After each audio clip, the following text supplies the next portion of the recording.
Advocate Baladev, ഇപ്പോൾ സൈന്യത്തെ ഇറക്കി അവിടുത്തെ പ്രശ്നങ്ങൾ അമർച്ച ചെയ്യാം, പക്ഷേ അങ്ങനെ ഒരു സൈനിക ആക്ഷനിലേക്ക് പോകണ്ട എന്ന് ഭരണകൂടം തീരുമാനിക്കുന്നു. മാത്രമല്ല, നരേന്ദ്രമോദിയുടെ സാന്നിധ്യം ആവശ്യമായിടത്ത് അദ്ദേഹം പോകും. പക്ഷേ അത് സുരക്ഷാ കാരണങ്ങളാലായിരിക്കാം. ഇൻ്റലിജൻസ് സംവിധാനങ്ങളൊക്കെ മുന്നറിയിപ്പ് നൽകുമല്ലോ. അതിനനുസരിച്ച് മാത്രമല്ലേ പ്രധാനമന്ത്രി എവിടെ പോകണം എന്ന് തീരുമാനിക്കുന്ന പ്രധാനമന്ത്രി സ്വന്തം നിലക്കല്ലല്ലോ. അത് പോട്ടെ. കേരളത്തിൽ എവിടെയൊക്കെ പ്രശ്നങ്ങൾ ഉണ്ടാവുന്നു? നമ്മുടെ മുഖ്യമന്ത്രി പിണറായി വിജയൻ അവിടെയൊക്കെ പോകുന്നുണ്ടോ സാർ? ഉണ്ടോ? നമ്മളിപ്പോ ചർച്ച ചെയ്യുന്നത് നരേന്ദ്രമോദിയുടെ ശരി തന്നെ, അതവിടെ നിൽക്കട്ടെ. മണിപ്പൂർ എന്തുകൊണ്ട് സന്ദർശിച്ചില്ല? ഞാൻ ചോദിക്കുന്നത് ഇത്രയേ ഉള്ളൂ.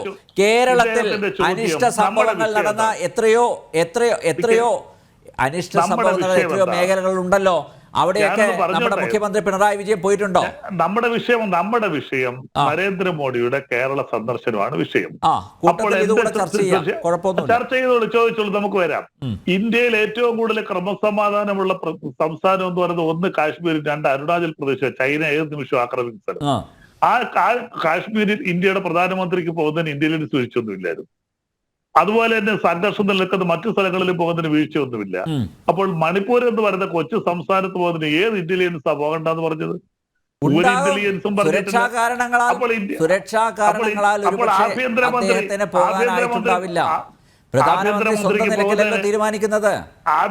ആഭ്യന്തരമന്ത്രിക്ക് പോകുന്നതിന് സുരക്ഷാ വീഴ്ചയൊന്നുമില്ലായിരുന്നു അവിടെ.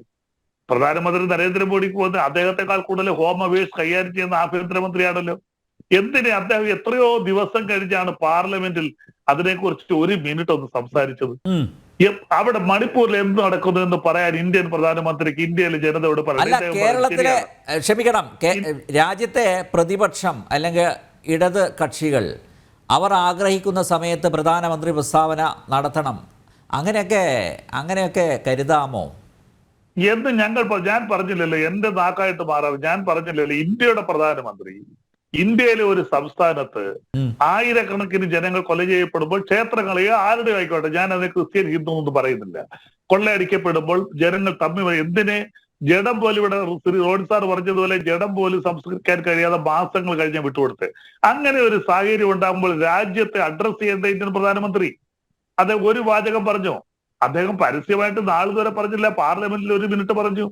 അപ്പോൾ അദ്ദേഹം കേരളത്തിൽ വരുന്നത്, ഞാൻ തുടക്കത്തിൽ പറഞ്ഞല്ലോ, ഇന്ത്യയുടെ പ്രധാനമന്ത്രി കേരളത്തിൽ വരുന്നത് നമുക്ക് അഭിമാനമാണ്. നമ്മുടെ ഭാരതത്തിന്റെ പ്രധാനമന്ത്രിയാണ്. അദ്ദേഹം 4000 കോടി രൂപയുടെ പദ്ധതി ഒഴിവ്, നമുക്ക് അതിന്റെ ഗുണങ്ങൾ ഉണ്ടാകും. പക്ഷേ അതിനെ നിങ്ങൾ എത്ര രാഷ്ട്രീയമായിട്ട് കണ്ടാലും ഞങ്ങൾക്കൊന്നേ പറയാനുള്ളൂ, ഈ പരിപ്പ് കേരളത്തിൽ വേവില്ല നമ്പ്യാരെ. പിന്നെ അവിടെ 70,000 പേര് കൂടിയെന്ന് പറഞ്ഞു. എറണാകുളത്ത് ജനസംഖ്യ ഏകദേശം 40 ലക്ഷത്തിനടുത്ത് വരും. 22 ലക്ഷത്തിൽ കൂടെ അവിടെ വോട്ടർമാർ തന്നെയുണ്ട്. 21 വയസ്സ് 18 വയസ്സ് കഴിഞ്ഞ പിള്ളേർ തന്നെയുണ്ട്. അപ്പൊ അവിടെ ഈ 40 ലക്ഷത്തോളം ആൾ വരുന്നിടത്ത് 70,000 പേര് കൂടിയെന്ന് പറഞ്ഞാൽ വലിയ ട്യൂബ് കത്തിച്ചിട്ടുമ്പോൾ കുറച്ച് പക്ഷികൾ അങ്ങോട്ട് എടുക്കും, ഇച്ചിരി വലിയ ട്യൂബ് ഇപ്പുറത്തുണ്ടാകും, കുറച്ച് അങ്ങോട്ട് പോകും, വെട്ടം കുറയുമ്പോൾ അവിടെ നിന്ന് അങ്ങ് പോകും. അത് അതുപോലെയുള്ളൂ. ഇന്ത്യയുടെ പ്രധാനമന്ത്രി വരുമ്പോൾ സ്വാഭാവികമായിട്ട് ജനങ്ങൾ കൂടെ അതൊന്നും എതിരല്ല. ആ വന്നവരും ഒരു പക്ഷെ അവർ 70,000 BJP-കാരാണെന്ന് കൂട്ടിക്കോ, അല്ലെങ്കിൽ നരേന്ദ്രമോദി അംഗീകരിക്കുന്നവരാണെന്ന് കൂട്ടിക്കോ. ഇത് വോട്ടായിട്ട് മാറുമോ? വോട്ടായിട്ട് മാറത്തില്ല. കേരളത്തിലെ ജനങ്ങൾ വേണ്ട, തെക്കേ ഇന്ത്യ എന്ന് എടുക്കുക. നിങ്ങളിപ്പോൾ പറയും, കുറെ കണക്കുകൾ പറയും, ബഹുമാനപ്പെട്ട ജയസൂര്യ ഞങ്ങൾക്ക് MP-മാർ ഇപ്പോഴും കൂടുതലുണ്ട്.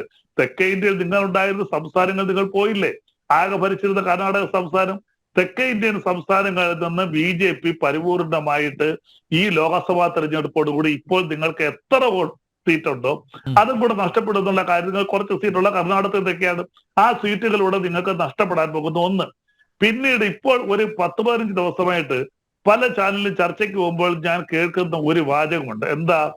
ഞങ്ങൾ ഇത്രായിരം കിലോമീറ്റർ ഹൈവേ പണിഞ്ഞു, ഇത്രായിരം കിലോമീറ്റർ റോഡ് പണിഞ്ഞു, ഞങ്ങൾ 145 ഞാനെന്ന് പറഞ്ഞോട്ടെ, എയർപോർട്ട് പണിഞ്ഞു, ഞങ്ങൾ ഒത്തിരി കക്കൂസ് പണിഞ്ഞു, ഞങ്ങൾ ഇതൊക്കെയാണ്. നിങ്ങൾ തിരിച്ച് ഞാനൊന്ന് ചോദിച്ചോട്ടെ, ഈ 2014 അധികാരത്തിൽ വരുന്നതിന് മുമ്പ് തിരുവനന്തപുരത്ത് കാളവണ്ടിക്കകത്ത് കെട്ടിക്കൊണ്ട് ഡീസലിനും പെട്രോളിനും 63 രൂപയും 63 രൂപ വിലയുള്ളപ്പോൾ കാളവണ്ടി കെട്ടിവലിച്ചായിരുന്നു ഇപ്പോഴത്തെ BJP-യുടെ സംസ്ഥാന പ്രസിഡന്റൊക്കെ. അന്ന് അന്തർദേശീയ തലത്തിൽ 117 രൂപ. കേരളത്തിലെ വിലക്കയറ്റം പോലും പിടിച്ചു നിർത്താൻ പറ്റാത്ത ഒരു ഭരണകൂടത്തിന്റെ ഭാഗമായിട്ടുള്ള അല്ലെങ്കിൽ ഇടതുമുന്നണി സംവിധാനത്തിന്റെ ഭാഗമായിട്ടുള്ള അഡ്വക്കേറ്റ് ബലദേവ്, താങ്കൾ ഇത് പറയുന്നത് കേൾക്കുമ്പോൾ താങ്കളോട് സഹതാപമാണ് തോന്നുന്നത്. ഒരു കാര്യമുണ്ട്, എനിക്ക് കേരളത്തിലെ വിലക്കയറ്റം പോലും പിടിച്ചു നിർത്താൻ പറ്റുന്നില്ല. ഇതിപ്പോ സംസാരിക്കുന്നത് BJPക്ക് വേണ്ടി സംസാരിക്കാൻ ജയസൂര്യ പക്ഷെ എന്നാലും ഒരു മാധ്യമപ്രവർത്തകൻ എന്നുള്ള നിലയിൽ യാഥാർത്ഥ്യങ്ങൾ തുറന്നു പറയണല്ലോ. യാഥാർത്ഥ്യങ്ങൾ തുറന്നു പറയണല്ലോ. അവതാരകൻ പഞ്ചവൃക്ഷാടക്കിയിരിക്കണമെന്നൊന്നും എവിടെയും പറഞ്ഞിട്ടില്ല. അങ്ങനെ ഒരു അലിഖിത നിയമമൊന്നുമില്ല. ഞാൻ പറയേണ്ടത് പറയും. കേരളത്തിലെ വിലക്കയറ്റം പോലും പിടിച്ചു നിർത്താൻ പറ്റാത്ത ആളുകളാണ്. മാത്രമല്ല പൊതുവിപണിയിൽ ഇടപെടാൻ പറ്റുന്നുണ്ടോ? സപ്ലൈകോ പറയട്ടെ, സപ്ലൈകോ ഒക്കെ പൊളിഞ്ഞ് പാളീസായില്ലേ?